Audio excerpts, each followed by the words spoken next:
Okay, and welcome to session 3BH at GFE UK 2021.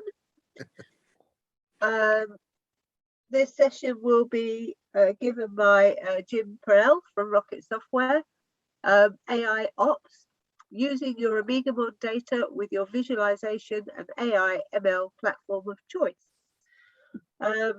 As usual, we ask you to show your appreciation of the amount of time and effort put in by the speakers to present their material by digging deep and providing some worthy causes of some good funding. So the Royal National Lifeboat Institution and the Guide Dogs for the Blind are this year's charities, and we hope to be able to give them a really good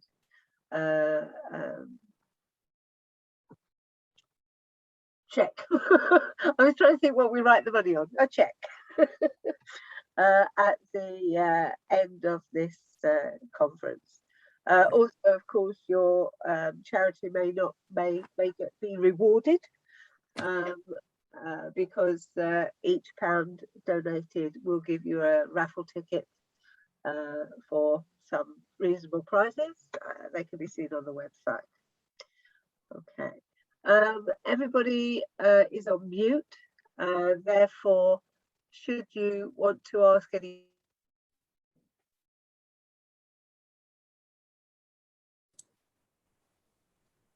Are you there, Anna? Have we lost you? Are you there, Jim? I am. I am here. Sorry. Somehow, when I was making you a co-host, I managed to mute myself. So you are all on mute. I'm not anymore, but I was. If you have any questions, please put them in the chat. Ash is going to be keeping an eye on the chat window for answering any questions as we go along. And Jim's also going to be doing a little demo as well. So we'll keep our fingers crossed. Thank you. All right, so over to you, Jim. All right, thanks a lot, Anna.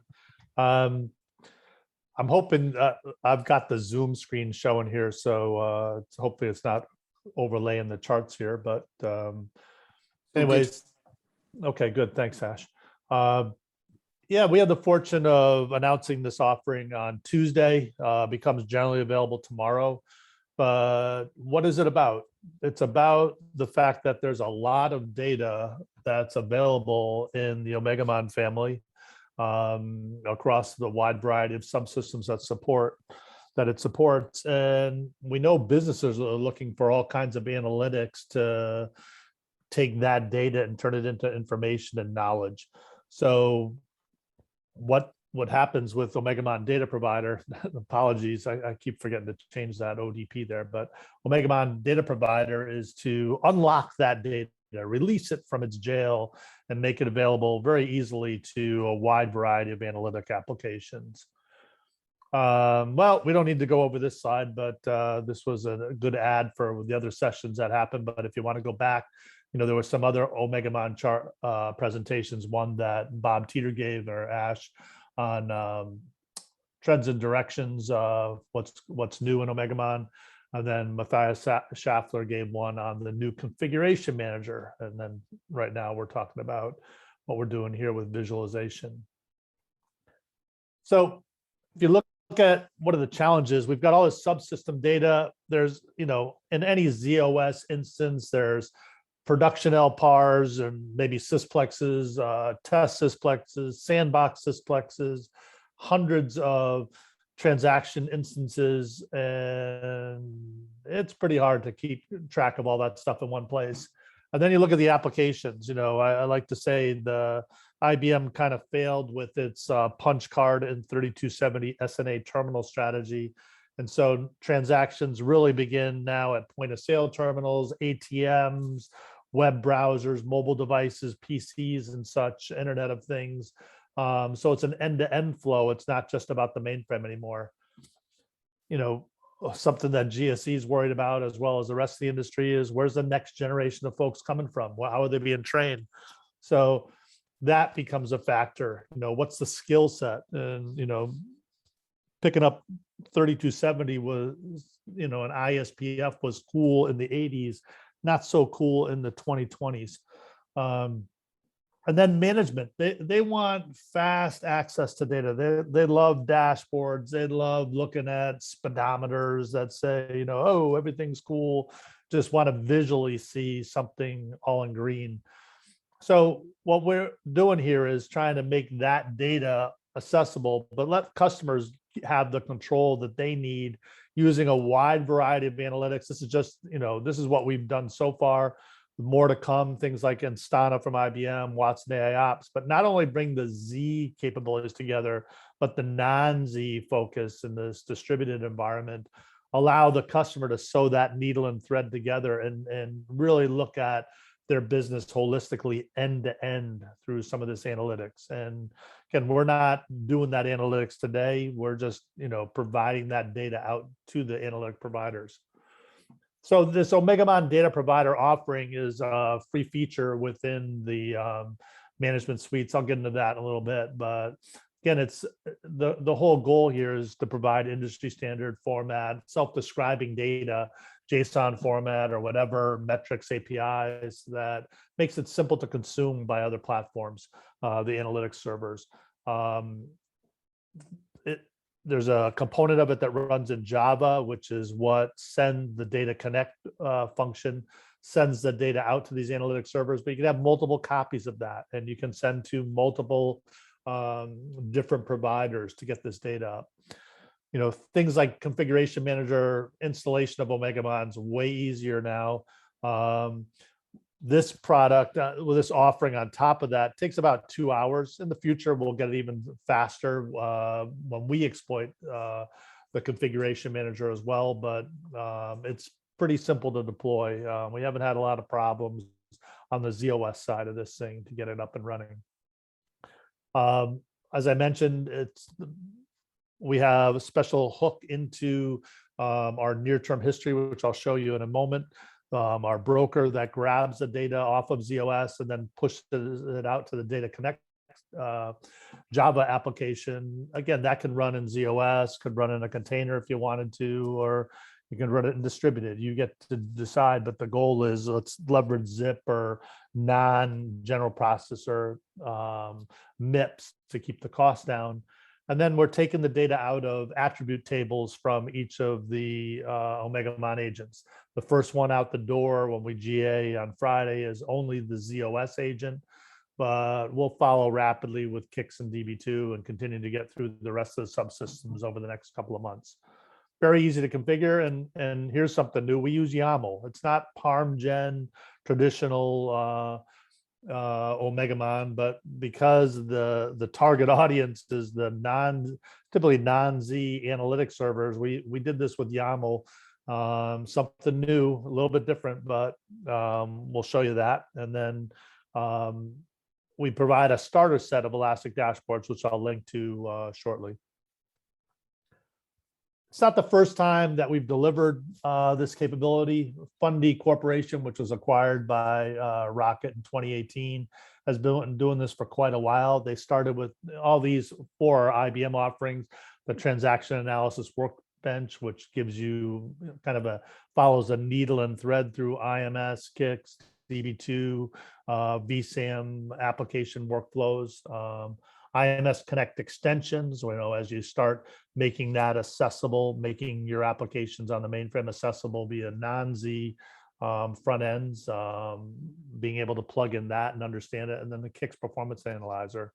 So this screenshot is an example from the OMEGAMON data provider, but all these things are now, providing analytics off the mainframe by making their data accessible.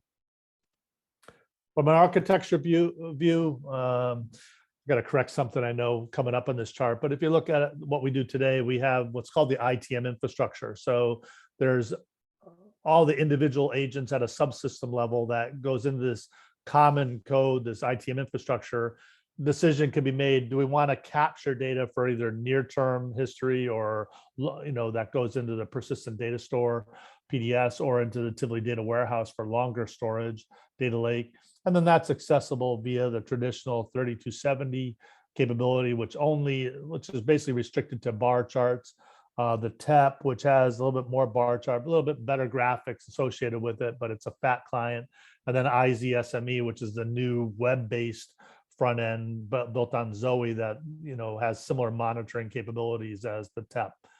Well, that's the basis of what we have today. And what we've added in is this data broker here, represented by this TCP/IP line. It says, all right, with a YAML configuration file, do you want to start sending data out for other platforms to look at? So yes or no.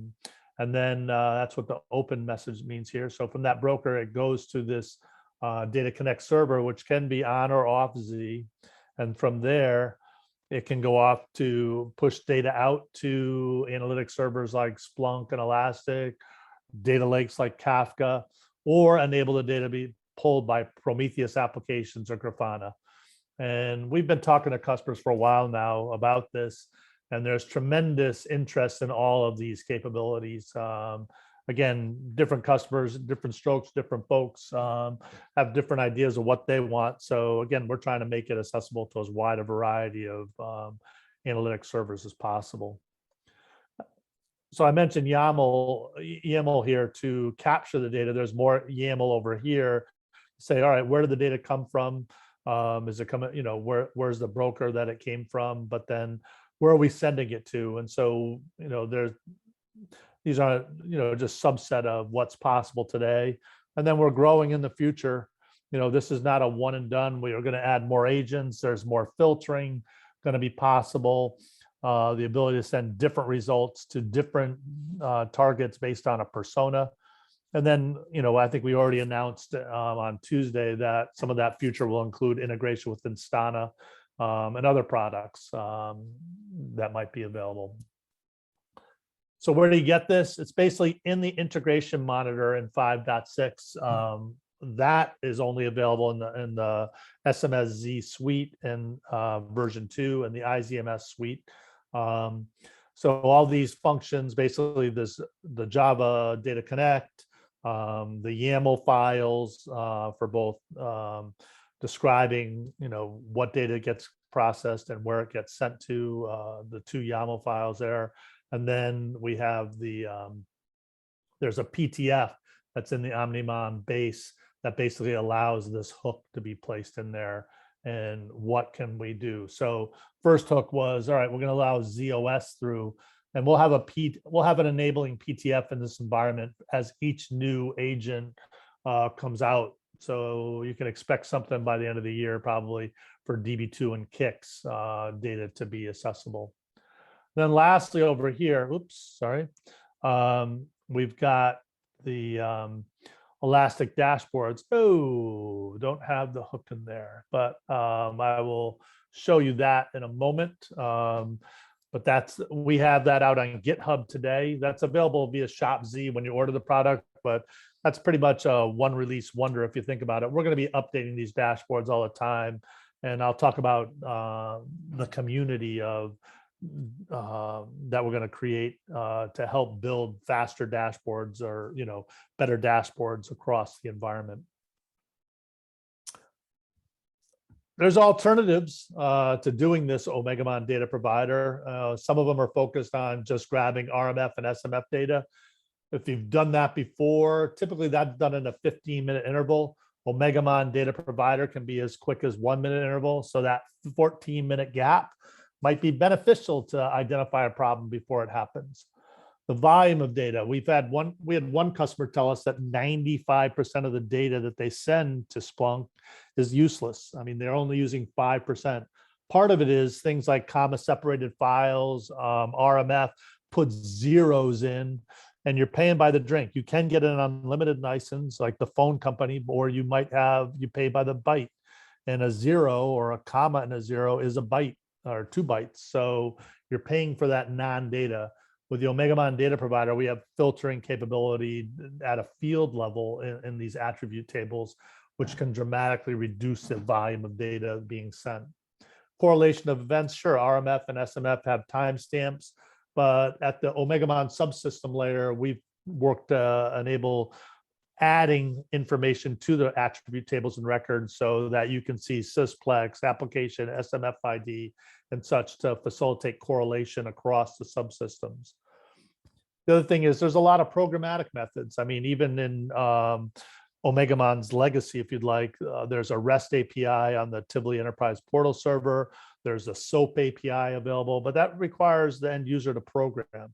The goal here is to eliminate that programming and just push this stuff out to the analytics servers. And because it's self-describing, just start capturing it and building dashboards.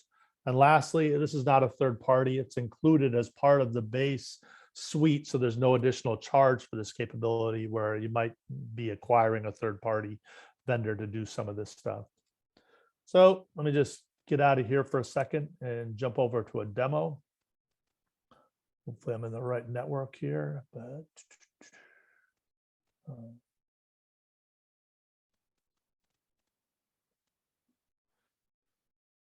sorry, by the way, we're late because I was late, my problem. And so real quick, gotta love a Mac where you just use your fingerprint to set in here. So this is capturing data off of our test environments today. We've got a couple of parallel sysplexes in here. This is the opening dashboard, sample dashboard that we provide just for the ZOS agents. Under development is the kick stuff. I could show you that, but why bother? Not today. But we start off with just a health checker. How are we doing? And this is just giving us volume of data that's being transmitted. Typically, it's in the 115,000 range. So we'll see that pop up shortly. By the way, yeah, 169,000. But just to navigate, there's some really interesting things here. I can add filters and stuff by what systems I want to capture data from. There's multiple sysplexes here. Individual systems at a sysplex level, I can capture it. At an LPAR level, I can get that and down actually to a specific table. But I can also do it by a timestamp. So I'm going to change to 24 hours of data. We're going to get up to possibly around 16 million or so records in that. Yep, there we go. That's our tradition. But let's just jump into a couple of things. Let's jump over to LPAR clusters. Just, you know, and these are just, this is a normal LP CLUST table. This is taking all of our subsystems. Notice the timestamp is carried over by from page to page. But over here, you start seeing what are the different engines that are running in this environment. So obviously these IFLs are VM machines over here. ZIPs have ZOS machines, general purpose processors that maps well to the ZOS machines. The last one, we have a coupling facility running here. So you get some ideas of what's going on, different results here. And then in our sample dashboards, when we give this out, we provide the actual raw data at a record level that's being transmitted. This is all ODI information. You can quickly Google it and see the documentation, the explanation of what each field is. But we've added, like I said, we've added things to normalize every record. So it has LPAR, sysplex, SMFID, and you should see down at the bottom here, the actual table name or the LPAR name here, but the attribute table that we get it from, quite a bit of data in this one. Yeah, here's the table name, the parallel sysplex it comes from. And then same thing, again, this is just to help people as they build the dashboards. This is the actual JSON data. You'll see it's color coded here. That's sent over via the OMEGAMON data provider. So there's a lot of interesting information on some of these sample dashboards. Take you over to report classes for a second.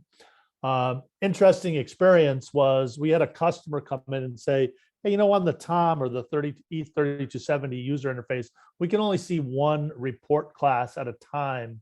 But over in the TEP, the portal server, we can see all the report classes. So could we have a request for enhancement to do multiple report classes? So we looked at that. It's going to take a couple of months to do it, typical Rocket and IBM development. And in this dashboard, it was done in less than an hour. So there's some real power here in terms of flexibility and doing things. If you don't like what's coming out of the factory, you can do whatever the heck you want because the data's there to make it's accessible to you to do some very creative things here. Last one I'm going to show you on this part of the demo is system CPU utilization. And again, you can see different triggering things, but I think right here, my favorite happens to be zips on general purpose processors. Well, I'm not seeing any of that here in the last 24 hours. That's a good thing, but that's something worth investigating because that's costing you money when you're running this on the platform. So lots of different things going on here, which we'll get into some more. And just to complete the demo, I'll show you again, this is an elastic view, but here's a Grafana view and very similar capabilities. The ability to set a time, a time range on here. I'll do that real quick. You're seeing a mashup of different speedometers and stuff set up for that environment. Ability to choose what sysplex. So again, what makes sense to you. And then again, as you highlight over the screen, it's giving you the individual record information at that particular time, what it's collected. So some great capabilities here that can be used. And then even this extended, this is just showing you the ZOS perspective. You're able to modify these dashboards to start pulling in other data areas that you might like from a non-Z perspective to get an end-to-end business perspective on what you're doing. I mentioned YAML real quick, so a couple of quick examples of that. We'll start with out of the browser. You do need this file. It's telling you what the broker is that's pulling the data out, but it tells you what tables, what subsystem, in this case, KM5 represents ZOS, what subsystems you want, the specific table names, and then and then that's the list of tables that are made available. But then when you go out to the analytics servers, more filtering is possible. You can give it to just specific fields. So here's this table going out on address space utilization, and only these fields will be shared. So again, filtering can reduce the volume of data that goes out to these analytics servers. So you're really focusing on the problems you want to solve. And again, over here, choices of servers you want to send it out to. Kafka, TCP represents Elastic and Splunk, and then Prometheus. So let's go back to the presentation here. Skip a couple of charts. Oops, back to slideshow.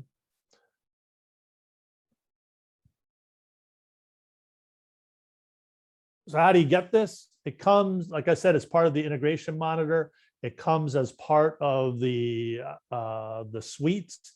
If you don't have the suites and you have standalone OMEGAMONs, you can true up, which means you're already paying something for those standalones. The suite is a integrated price, so whatever the difference is, you pay that instead. Comes up and installs fairly quickly through the config. Well, again, config manager can get you up to the suite level very quickly, and then this will install in under 2 hours. I mentioned this, the dashboards, just to show you what we're doing here is we've got a repository out here with the dashboards. It actually includes Docker images of Elastic, Kibana, Logstash pre-set up, and there's actually some fake data, not really fake, from our development environment, so you can prove that your Elastic environment works.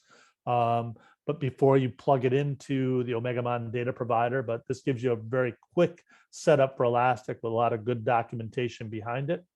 But we're taking this over time. We think there's going to be a lot of value in customers sharing the dashboards, helping to grow. How do they want to represent the data? So we're working closely with the OMEGAMON, Open Mainframe project.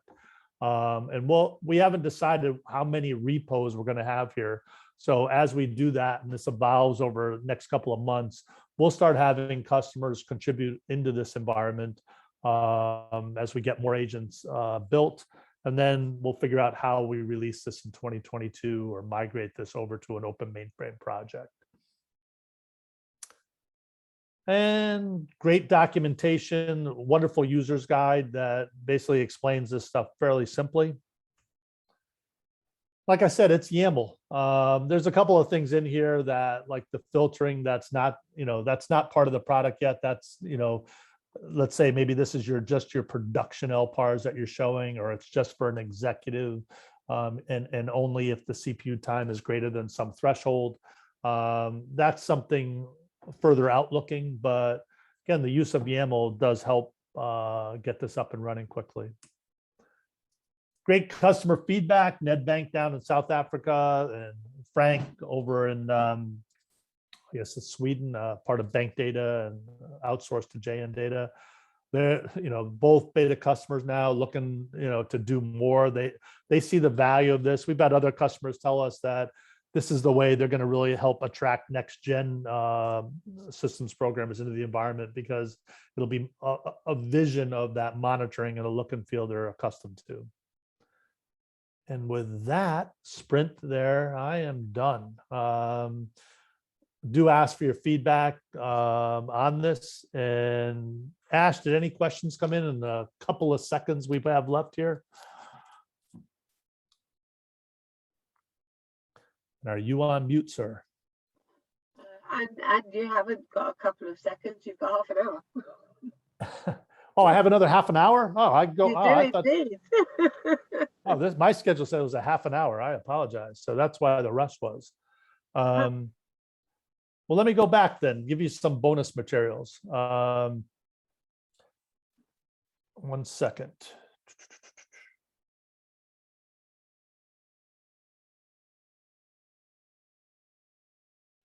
Let me stop sharing for a second. I'm just going to pop something else up.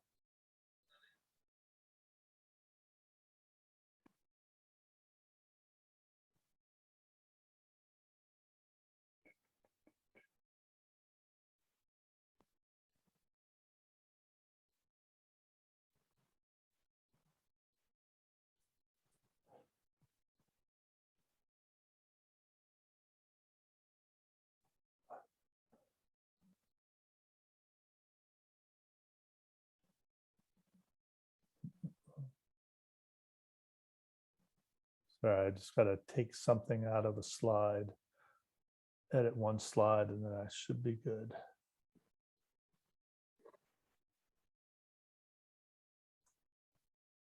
Beautiful.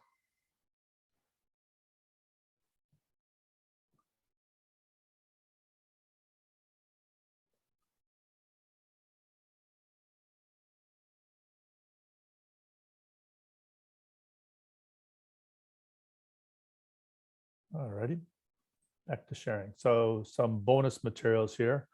What I can do, show you a little bit more about, really not that hard to set up. I'll give you a little bit more detailed knowledge behind it. And some of the areas you got to think about while you do this. So it's not that hard, to get it up and running and started. So hold on. Where did screen show go? There we go. So here's a bunch of hints and tips on working it. Like I mentioned, we need to do the product suites here. It comes out as a new component, this HKOA 110. And right now, initially just supported for ZOS with that enabling PTF, which I identified earlier. When you deploy this, you gotta think, how do you want to deploy it? So do you want to have it in ZOS on the Data Connect server, or do you want to have it off the platform? If you do it on the platform, things like JSOS needs to be installed in order to leverage the zip capabilities. Do you want to, do you have Zoe running or not? There is no dependency on Zoe, so that if you don't have Zoe, that data broker I described is a Zoe cross memory server plugin. So we ship that plugin from the factory, just so you don't have to go through the full Zoe install, but you have to follow that process and make sure that that plugin is captured easily enough. When I look at the components I mentioned, we take the data out of ZOS or out, from this collection task, if you'd like. We sent the collection broker grabs the data and then it pushes it out, sends it out to the Data Connect server, who then in turn sends it out to the analytics servers. So what are the configuration options? What are the things that you need to do? Well, there's the run components, which are basically how am I going to operate this data broker, this Zoe plugin? And then over here, how do I get them to look at or operate that Data Connect server, whether it's in ZOS, which requires JSOS, or do I run it off platform where there's a script, this bin connect shell script to make it run? And what are the, there's some parameters that you have to change in there for your particular environments. And then the configurable components, as I mentioned, there's a YAML file here that describes what I'm going to take out, what attribute tables we're going to take out of the area to send over. And then over here, some ParmLab options. Again, we'll talk about security and stuff like that in a moment. But and then over here, the YAML file is associated with how do I grab the data and send it out to, what data I'm going to actually send out to the analytics servers and where are they located? Give me the IP addresses of this. A couple of interesting things is these code pages. This black represents the code page. ISO 8859 is an ASCII code page. CP 1047 is a EBCDIC code page. You folks in the UK might be using code page 285. Well, one of the problems is this little square bracket that I described there is it floats across different code pages. So you can actually get a code page error in the YAML file if you're not in the proper one. So set your 3270 emulator up or whatever your favorite editor up to be in the proper code page so we don't get syntax errors in the operational environment. And that's really what this slide is saying here. So I won't bore you with that. But because this is a hybrid piece of code that can run on or off Z, the Z portions need the EBCDIC, the hybrid portions need the ASCII. So it's kind of important to avoid those problems. But like I said, once we get into it, it's not that hard to build that ASCII environment, that YAML environment to set the broker and what are the tables that we're going to capture. You can see the syntax here. There's two types of notations within YAML, either this bracket here or this dash notation, sub notation. So whatever works for you. I think we ship it out of the factory with the brackets. Pretty easy, but when you install this stuff, it comes in ParmLab. It comes in SMP data sets. Well, make sure you don't modify the SMP data sets. You're doing the actual system ones or the copies so that you carry this over. And as we do this, what we've recognized is that we're not gonna ruin this one in the future, because as we ship a sample out of the factory, but then you're going to modify it for your own individual use. We'd hate to see you regress it by updating it later on. So that's really important here. And other things, making sure that we've got the right Zoe plugin and stuff is all critical success factor. On the actual broker, there's a bunch of JCL necessary to set that up. And again, if you're using an existing Zoe cross-memory server, it's really not that hard to do the setup. But if you're not and you need to do it, well, then you've got to make it look and appear. It is the same Zoe cross-memory server. So you need to add it to the PPT table, make it IPF authorized, put the JCL in ProcLib, do the RACF work to make sure it's a started task. Again, step-by-step instructions are available in the installation and users guide. So it's pretty simple to do. And then, following, things like, again, we learn through experience, but the step lab's got to be in PDSE format. So you can't go dropping this into a partition data set, just a normal PDS, because you'll get a concatenation error. Again, same other messages though, don't put it in those SMPE files, put it in the production stuff so that it carries over. And then lastly is the setup of the Connect YAML and the filtering of where do you want to send the data to. And it's basically, giving you the IP addresses of the server instances and such, which is all good, makes that happen. Again, once this is set up, you should have a very workable environment. Now, on the analytics server side, one of the things that's come up is that things like Elastic, depending on the product that you're using beforehand, if you have a pre-existing Elastic, you might feel, oh, I've got to do all this data definition and stuff, and that makes it really complex. Well, in our environment, there's an 18-line file. I'm going to call it a static file. You do need to do a simple change to point to the Elasticsearch index file, but once you do that, it's pretty easy to work off of. It's like a 1 or 2 line change in that. You don't need to go identifying all the data. We've seen some customers that tried to modify their existing Elastic or Logstash environment that could be very, very complex, and they don't need to do that. You don't need to do that, and it's a pretty simple setup. Within JSON, there's the props configuration file, input configuration file. Maybe you want to add transforms. But again, what we've done is out of the box, we provide Docker versions of the Elastic servers, which would be Elasticsearch, Kibana, and Logstash, to get this, faster out of the box experience, just so you can prove that it works in an IVP.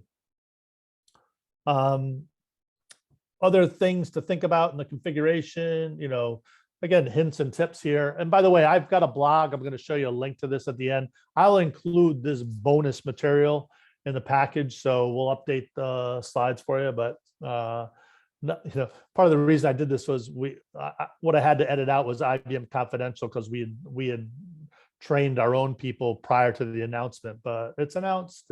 This is all okay. But when you do this stuff, you've got to, again, target the right servers. There's some new capabilities coming out for retry and timeout values and memory size of the pool for the grabbing the data. And then on the server side, this Java server is built on an open source Spring Boot server. So there are some additional logging options available in that environment.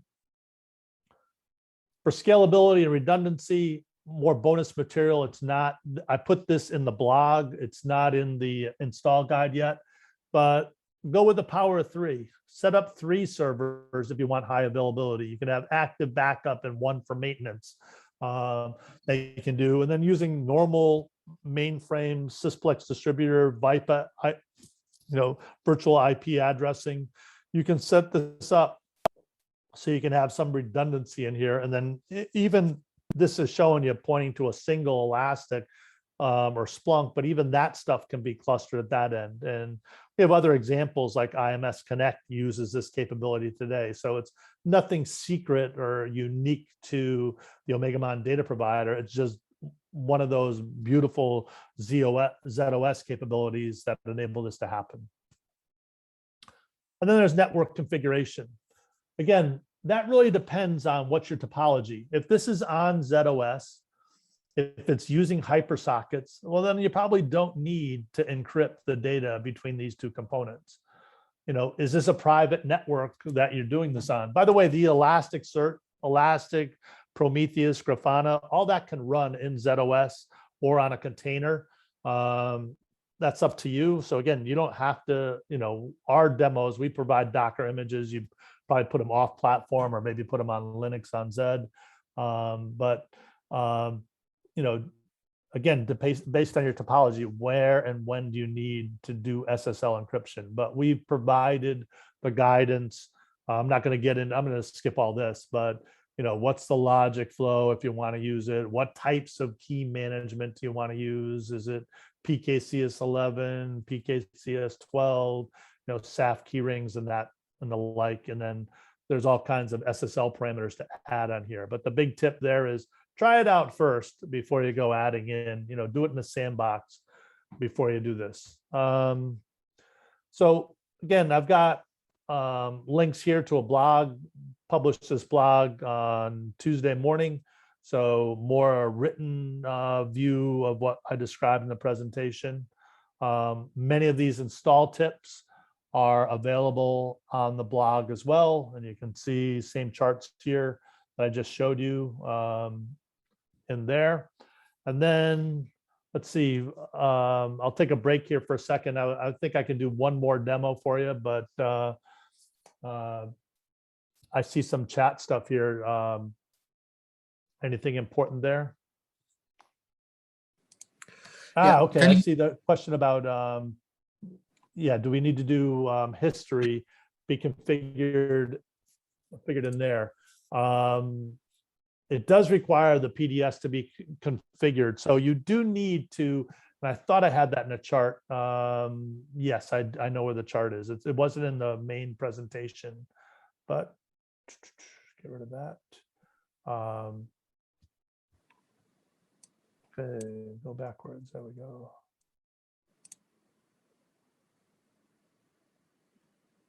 Right here, you do need to either go to the TOM or 3270 user interface or the TEP to pre-ask, pre-set up your near-term history and capture the data there. So that is a requirement, because if you don't turn that on, then it won't work. Now, do you actually have to capture it in PDS format? No, you just turn it on there, and then one of those YAML attributes could be, I just want it to go open, no PDS. This setup will say we'll do both PDS and open. But if you've never used near-term history before, or data lake, the Tivoli data warehouse, there's no reason to start, but you do need to turn it on to get it out into the open environment. So I would eliminate PDS, and it wouldn't look for a PDS there or TDW, and it'll just go out into the open environment. Any other quick questions? Can you hear me, Jim? Yeah, I can, Ash. Oh, that's better. The microphone was working. Yes. So that was the last question there. Well, let me show you one more then. So, like I said, we're making progress here, and just for fun, or just for kicks, as they say, other bonus material. We are working on kicks. So this is I'm working without a net here. John Hansey's probably crying as I show this, which is okay. But again, we're starting to capture data out in the kicks environment, building speedometers. Now, I can tell you right now, all we're doing is, the first thing we have to do is normalize the data. Like I said, we take the attribute tables as they come out of the OMEGAMON for kicks. We've got to, make 95% of the data is good. You saw what I showed you before with the table information, but sometimes we have to change the format of the table so it's in a canonical form that can be used, in a self-describing way by the various analytics servers. We add the additional information like sysplex name, LPAR name, SMFID if it's not there. These dashboards, as they are just attribute tables. They're not valuable per se. Some of them might be, but we haven't done the work to say, this is actually solve a problem for a customer, because the whole point of dashboards is to identify problems. So you see here, okay, there's something in the red here. Now, we just artificially set up some thresholds in this environment just to make a distinction in the various files here, various meters here. But there's still work going on here. But what I wanted to show you is we've got a plethora of different dashboards that we're working on. Look at storage analysis, in the various regions, how are they using, different temp store and stuff like that. We'll have this set up similarly to what we had before with the ZOS environment, the ability to look at a variety of days. Now, I asked for the last 15 minutes. It's probably been down. So, all right, get a couple hours worth of data there instead. So again, like I said, I'm working without a net. This has particular filtering on for these pages right now. I could click them off. I'm not going to do that because our development team is working on this stuff right now. But so there's more to come here, and we've got a vision for the future that says that, you know, this data is now, once the data becomes accessible across all the subsystems, what I expect and what I think is going to be valuable is when you start building health monitors, you know, that once all the subsystems are out there, go back to that home dashboard. But, you know, I can envision an executive dashboard that says, hey, this speedometer represents kicks. This one's DB2. This one's ZOS. This one's the networks. This one's JVM. How are we doing? You know, is it something I should worry about or not? And again, that's where this can evolve to once all the agents are out there. And I think we're going to have, and that's why the community is very valuable for the ability to share what really are the triggers that make sense. So we've been doing this out of the factory and working with customers to come up with workspaces and such for the various subsystems. But now we have an ability to mash this stuff up and bring multiple subsystems together, start helping customers evolve this toward an application monitoring instead of a subsystem monitoring by building mashups of data. So there's some really tremendous potential here. And with that, I think I'm going to stop talking and bring it back, you know, to you all. See if there's any questions you want to ask live or whatever. Okay, so in that spirit, I will allow you. Oops, what happened there? Yep. Everybody's able to unmute themselves now if they want to talk directly to Jim or Ash or any of the other experts on the call, any sort of discussion you want to have. It's open.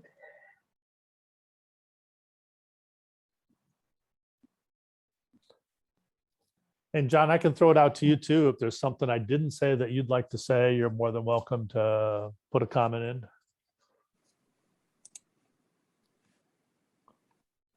in. Jim, we could probably say that DB2 is coming pretty soon as well. So Clicks and DB2 will probably be arriving later on this year,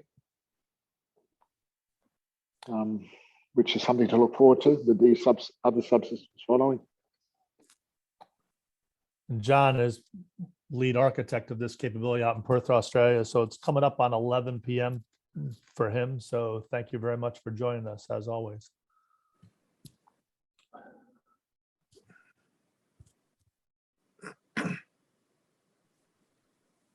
Well, if there's nothing else, I guess we can call it a day here.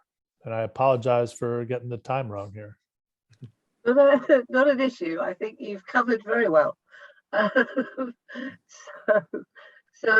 Yeah, just to remind everybody, this is session 3BH for your feedback. You can, of course, click on the link in the Bring Your Own Agenda.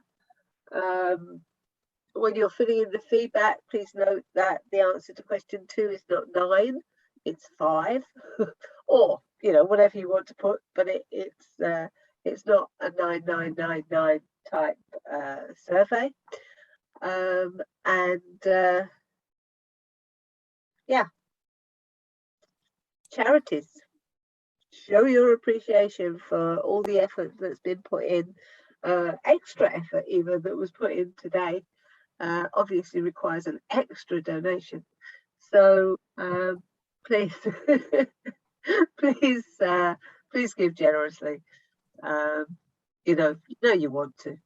So also, if you're not already, you can become a member of GSE. If your company isn't a member of GSE, then maybe you should lobby them to become so. But if you can't manage to get your membership that way and your free places to the face-to-face conference, which we hope next year will occur, you can always become an individual member now. So, you know, there are advantages to being a member of GSD. For the company, absolutely the 5 free places. Anyway, if no questions have shown up while I've been yammering away, then I think we could call it a day, and I will lead the applause. Thank you, Anna. It's okay. I'm old school. Give me a green screen every day. Okay, so thank you very much, and I will end the session now. Bye. Thank See you, later. everyone. Bye. Thanks a lot. Have a good day. Bye. Cheers.